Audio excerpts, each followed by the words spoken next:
When London caught fire in 1666, the city didn't just burn, it collapsed. 13,000 homes turned to ash. Gold, property, entire fortunes, gone in days. There were no safety nets, no compensation. If your house burned, your life burned with it. But out of the smoke came something no one expected. A new idea, an invention born not from greed, but from fear. Because sometimes it takes disaster to create innovation. And this one fire didn't just destroy a city, it built an industry. This is the story of how London's greatest tragedy gave birth to modern insurance. London, 1666, a city of merchants, craftsmen, and ambition, bustling markets, crowded taverns, narrow alleys filled with noise and smoke. But beneath the energy, there was danger. Almost every building was made of wood, dry timber stacked on timber. Houses pressed so close together that neighbors could shake hands through the windows. Candles, fireplaces, and ovens burned day and night in a city built like a matchbox. And yet, nobody worried. Fires happened all the time. They were just part of life. A bucket of water, a few brave men. Problem solved. Until September 2nd, 1666. Just after midnight, in a bakery on Pudding Lane, a small spark escaped the oven. The kind of accident that had happened 100 times before. But this time, the wind was against them. A dry summer, a strong breeze. Within minutes, flames leapt to the roof next door, and then to the next dash, and then to the next. By morning, the fire had become a living thing. It roared through the city like a beast unleashed. Timber snapped, glass shattered, church bells melted from the heat. People ran through the streets screaming, dragging what little they could carry. Barrels of gunpowder exploded in the docks. Warehouses, filled with oil and tar, turned into fireballs. The Thames reflected nothing but flames. The Lord Mayor tried to stop it. He ordered buildings torn down to create fire breaks, but it was too late. The wind carried sparks across entire blocks. The fire moved faster than horses could gallop. 4 days later, it finally stopped. A city that had stood for centuries, gone. 80% of London's centre was reduced to ash. 13,000 homes, 87 churches, and hundreds of thousands of lives destroyed. But the fire's true devastation wasn't just physical, it was financial. Because in 1666, there was no such thing as insurance, no safety nets, no compensation. If your home burned, you lost everything. Gold, property, entire businesses erased overnight. The fire didn't just consume wood and stone, it burned the foundations of London's wealth. And as the smoke cleared, one truth became painfully clear. London hadn't just been unprepared for disaster. It had been unprepared for risk itself. When the smoke finally lifted, London looked like a battlefield, a city of blackened ruins and twisted metal. Families camped among the ashes where their homes once stood. Merchants wandered through the rubble, searching for the vaults that held their fortunes. But there was nothing left to find.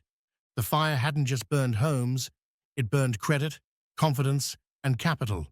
With no banks willing to lend and no safety nets in place, London's entire economy was paralyzed. Rebuilding seemed impossible. Who would risk investing in a city that could burn again at any moment? Yet in that chaos, one man saw something no one else did. His name was Nicholas Barbon, a doctor by training, but a businessman by instinct. Barbon looked at the ruins of London and saw opportunity. He understood something revolutionary, that risk itself could become a business. He asked a simple question. What if people could pay for protection before disaster struck? What if the fear of loss could be turned into a product? In 1681, he put that idea to the test. Barbon opened the Fire Office, the world's first property insurance company. Homeowners would pay a small yearly fee, and if fire destroyed their property, Barban's company would rebuild it. It was a promise and a gamble. To prove it worked, he hired his own team of firefighters, men trained and paid to protect only the houses insured by his company.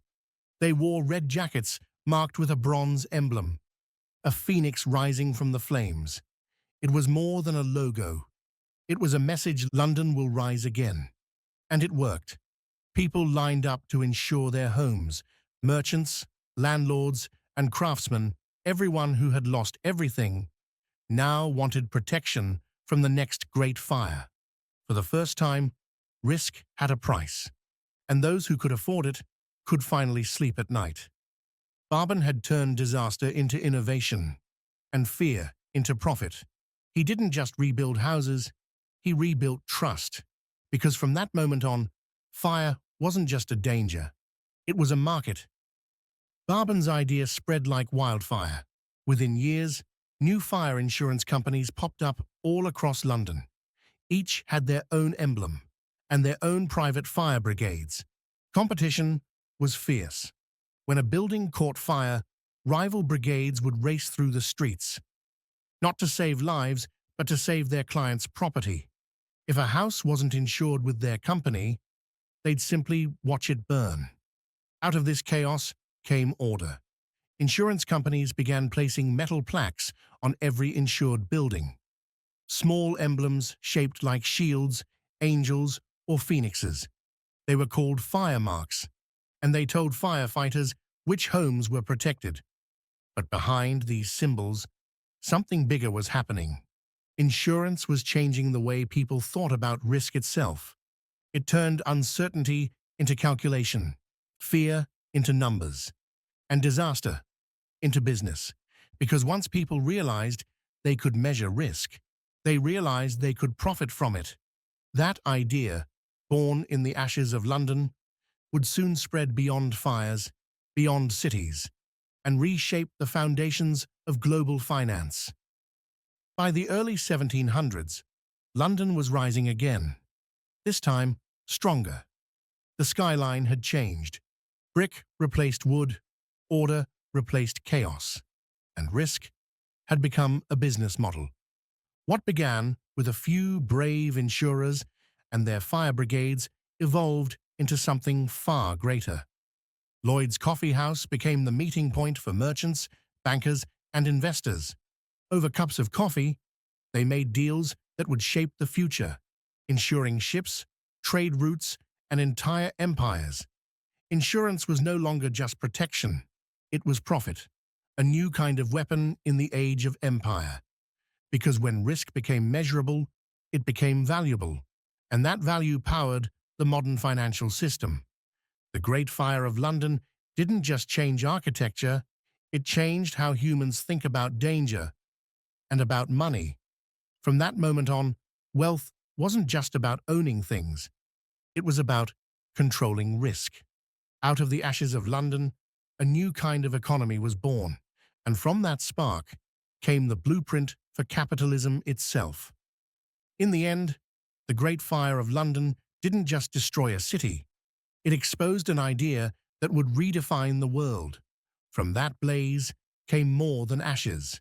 It gave birth to security, innovation, and an entire industry built on trust. Insurance transformed how we see risk, how we invest, how we build. It turned fear into value, and in doing so, it built the foundation of modern finance.